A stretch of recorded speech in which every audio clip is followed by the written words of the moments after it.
Assalamualaikum warahmatullahi wabarakatuh. Tiba saatnya bulan yang kita tunggu-tunggu. Bulan yang ditunggu-tunggu oleh masyarakat muslim dunia. Bulan penuh berkah, bulan penuh rahmat, bulan penuh maghfirah, bulan suci Ramadan. Mari sambut Ramadan dengan penuh kegembiraan hingga kita menjadi insan yang bertakwa.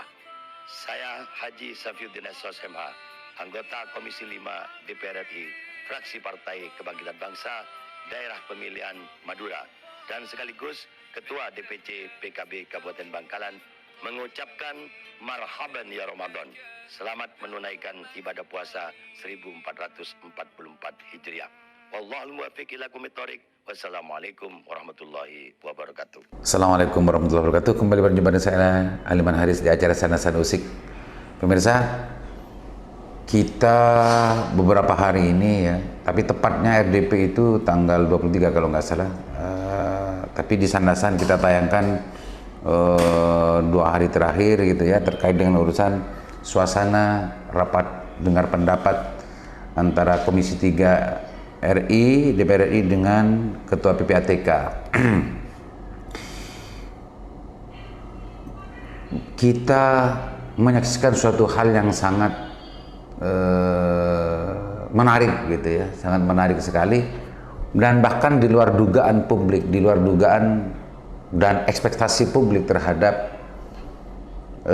sikap dan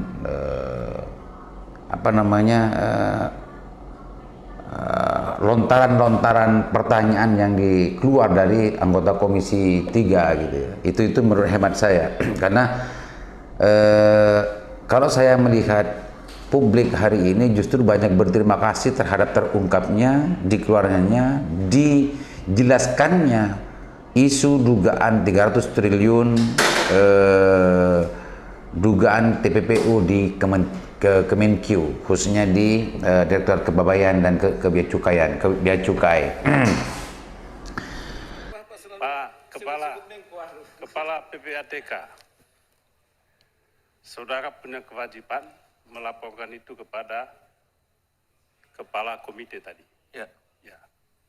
Apakah Kepala Komite boleh membuka itu ke publik?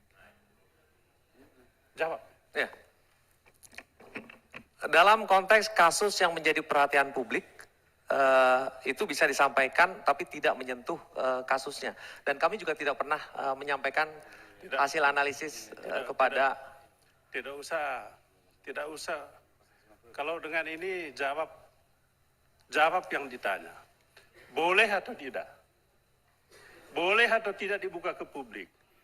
Untuk yang kasus menjadi perhatian publik, boleh Pak? Boleh. Boleh, sesuai dengan tugas dan fungsi Komite Nasional. Itu boleh? Pasal berapa itu boleh?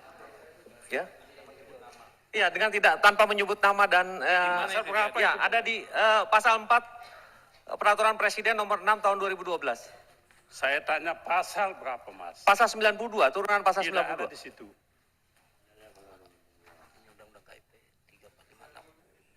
Teman-teman mengatakan ini bahannya. Iya, ini bahannya, yang 4 halaman. Mohon maaf, bahannya itu sama sekali tidak menjawab apa undangan DPR ya kepada Pak Kepala beserta jajaran terkait dengan permintaan penjelasan Kepala PPATK terkait hasil temuan itu, Pak. Yang ada seperti ini, Pak. Ini namanya penjelasan singkat. Kalaupun saya tidak boleh katakan ini propaganda. Itu. Ya. Pertanyaan saya, apa benar ada temuan? Ini yang dijawab sama DPR. Apa benar ada transaksi mencurigakan? Ini yang dipaparkan di slide. Apa benar ada transaksi mencurigakan di kementerian lembaga? Jelasin yang di sini. Khususnya Kementerian Keuangan. Makanya saya tadi tanya, teman-teman ngetawain saya. Itu. Kita belajar berdisiplin sejak dalam pemikiran, Pak. Jangan perkataan, apalagi perbuatan. Itu. Bapak ini anak muda, Pak. Ya. Saya hanya dapat 4 halaman yang jujur sama sekali tidak menjawab. Kalau Bapak lihat di sini, Pak, mohon maaf, pahami dirimu. Ya. Kepada siapa dirimu mengabdi? Saya punya iman. Iman saya namanya, ada satu ayat, baca atin, baladil amin. Baladil amin. Ya, itu fungsi kita semua di sini, Pak. Saya di DPR, Bapak di PPATK, penegak hukum menegakkan hukum. Mewujudkan yang namanya baladil amin. Jadi jangan main mentang-mentang punya kewenangan begini, punya kewenangan begono. Enggak begitu, Pak. Ya. Kerja-kerja PPATK selalu saya apresiasi.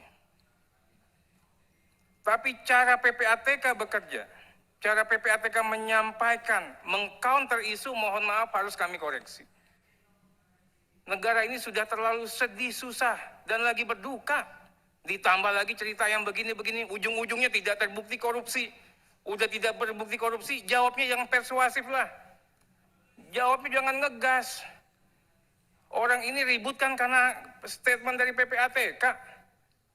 Pemirsa, kalau kita menyaksikan suasana rapat dengar pendapat Komisi 3 RI dengan Ketua PPATK, saya melihat terkesan menyerang gitu ya, terkesan menyudutkan PPATK karena melaporkan kepada Menko Polhukam, meskipun dijawab secara tegas gitu ya oleh Ketua PPATK bahwa itu boleh gitu ya. Namun cecaran pertanyaan yang terlontar dari Pak Benny Kaharmain, juga dari Mas politisi PDIP ya, Bang Arteria, itu cenderung justru terkesan menyalahkan. Kenapa ini dibuka? Cenderung menyalahkan, meskipun permainan logikanya seolah-olah ini hanya sekedar mendalami kenapa ini dibuka. Apakah posisi dari status dari informasi itu adalah informasi tertutup? Apakah informasi itu justru hanya untuk apa namanya membuat kegaduhan di dalam negeri ini? Dan terbukti setelah Pak Menko Polhukam membuka itu ke publik gitu ya, memang memantik banyak sikap dan respon dari publik, dan bahkan secara mayoritas menurut saya ada semacam merasa syukur gitu ya dari publik ini terbuka, karena ada banyak kecurigaan, ada banyak dugaan sebelumnya yang mampet dalam pikiran dan perasaan publik selama ini terkait dengan urusan pajak dan lain-lain, tidak hanya urusan pajak dan lain-lain. Pak Mahfud MD, Menko Polhukam, dengan laporan LHA gitu ya, laporan hasil analisa dari PPATK, menurut saya ini adalah langkah strategis agar dugaan-dugaan TPPU yang ada di Kemenkeu itu betul-betul terungkap dan diselesaikan, tidak didiamkan. Coba bayangkan kalau ini tidak dipantik oleh Pak Mahfud MD, tidak akan banyak yang bicara persoalan ini dan tidak akan ada yang bergerak gitu ya untuk bagaimana pembenahan di sini. Dan itu seolah-olah kontraproduktif dan tidak searah gitu ya dengan semangat yang keluar dari Komisi 3 yang cenderung menyalahkan PPATK karena melaporkan itu kepada Pak Mahfud MD, meskipun sudah dijawab secara tegas bahwa Pak Mahfud MD adalah ketua dari komite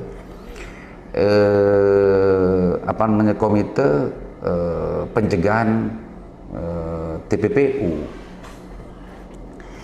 Pemirsa Usik, kita sering memang sering kali gitu ya kita menyaksikan sesuatu yang paradok. Sering kali kita, apakah itu serius, apa itu hanya sekedar gaya dari politisi dan Komisi 3 untuk membuka sebetulnya, atau memang betul-betul itu keluar dari keseriusan menyalahkan dan cenderung menyalahkan terhadap langkah yang dilakukan oleh PPATK dan Menko Polhukam. Kalau itu betul-betul serius dan menyalahkan karena ini akan berdampak terhadap kegaduhan dan berdampak pula terhadap keapatisan publik untuk bayar pajak. Dan itu yang menjadi dorongan suasana rapat itu, makanya sangat disayangkan. Menurut saya sama halnya membiarkan 349 sekian triliun dugaan TPPU itu akan mengalir begitu saja, akan lewat begitu saja tanpa ada sebuah greget dari pihak-pihak terkait untuk menyelesaikan dan menyelamatkan. Menurut saya penting untuk disyukuri apa yang dilakukan oleh Pak Mahfud MD dan apa juga yang dilakukan oleh PPATK dalam konteks ini.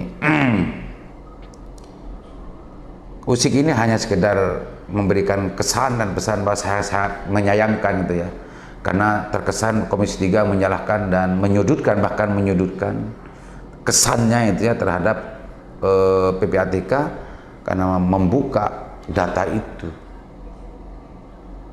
Oke, pemirsa Usik, mudah-mudahan apa yang saya usik sekedar ini memberikan sumbangsih pemikiran buat teman-teman dan juga para subscribernya Sandasan, meskipun tidak detail dan utuh, tapi minimal memberikan sedikit sentilan-sentilun gitu ya terkait dengan urusan suasana rapat dengar pendapat Komisi 3 RI dengan PPATK. Buat semuanya, selamat terus menunaikan ibadah puasa dan mudah-mudahan puasa kita justru bisa untuk mengantarkan kita merenung dan bertafakur secara utuh sehingga menemukan sesuatu yang lebih baik dan lebih maslahat ke depan. Bermanfaat. Assalamualaikum warahmatullahi wabarakatuh.